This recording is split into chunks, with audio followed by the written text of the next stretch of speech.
presidente dos Estados Unidos, falando nele, o Donald Trump, afirmou que espera firmar um acordo comercial com o presidente chinês, o Xi Jinping. O Eliseu Caetano está de volta aqui, tem mais detalhes a respeito dessa conversa, que depois do tarifaço eles estão indo e voltando, ameaça daqui, ameaça dali, mas também o diálogo parece continuar aberto, né, Eliseu?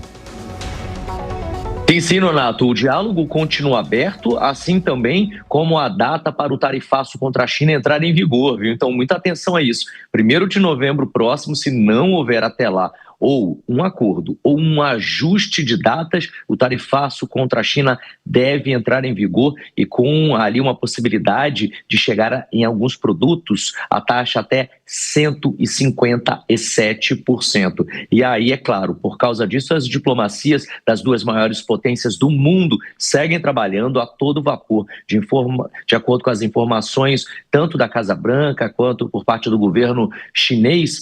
Toda a procedência para que um acordo seja feito está em andamento nesse momento. E segundo informações divulgadas pela Agência Internacional de Notícias Reuters, o governo americano está, sim, tentando renegociar aí essas tarifas e barreiras impostas durante essa chamada guerra comercial ou tarifaço, né? E por isso o presidente dos Estados Unidos, Donald Trump, deve inclusive se reunir pessoalmente com seu homólogo chinês, o Xi Jinping. As conversas entre eles em caráter pessoal devem acontecer durante a cúpula da Cooperação Econômica Ásia-Pacífico, a APEC, que também já está agendada para o início do próximo mês de novembro e terão como foco aí principal os setores de agricultura, tecnologia e também energia, viu? A ideia é reabrir o mercado chinês para produtos agrícolas dos Estados Unidos, especialmente soja, milho e carne bovina. Vale lembrar que em 2024 as exportações americanas para a China somaram algo em torno de 148 bilhões de dólares, enquanto as importações chinesas para os Estados Unidos atingiram 443 bilhões de dólares, gerando um déficit aí de quase ou aproximadamente 295 bilhões de dólares, um dos maiores da história recente. Trump, inclusive, declarou recentemente que pretende garantir um acordo justo que permita equilibrar o comércio e proteger o emprego dos americanos. Ele também indicou que vai cobrar limites sobre a compra chinesa de petróleo russo e também discutir restrições tecnológicas após a China ter imposto aí novas regras de exportação de minerais raros que são usados aí em semicondutores, baterias e componentes militares.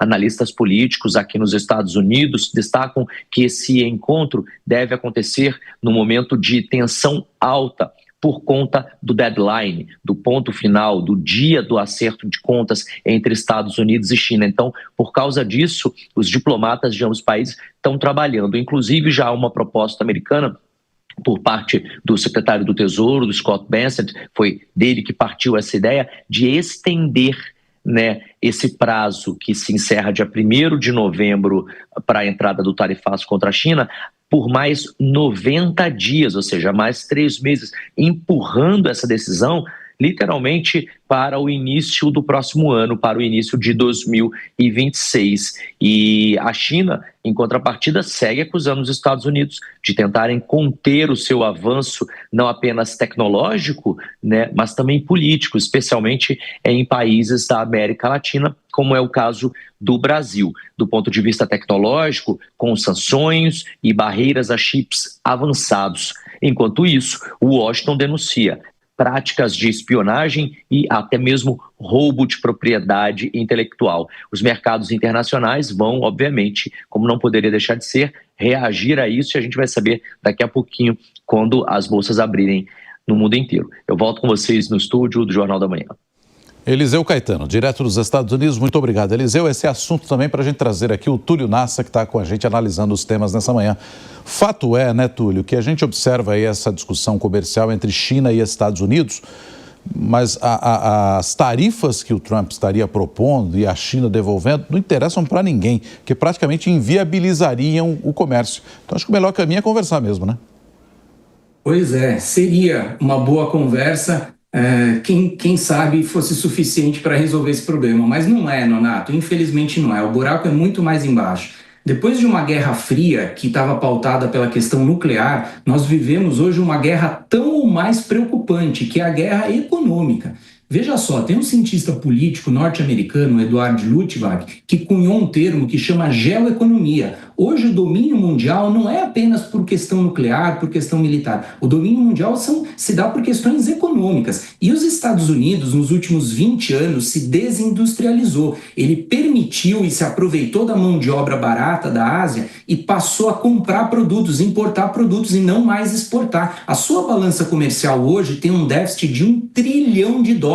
Olha que número absurdo. Então Donald Trump tem promovido uma verdadeira guerra econômica para tentar reverter essa situação. E nessa guerra econômica, evidentemente que muitos danos são causados. Então não seria uma simples conversa, infelizmente, com a China que resolveria essa situação.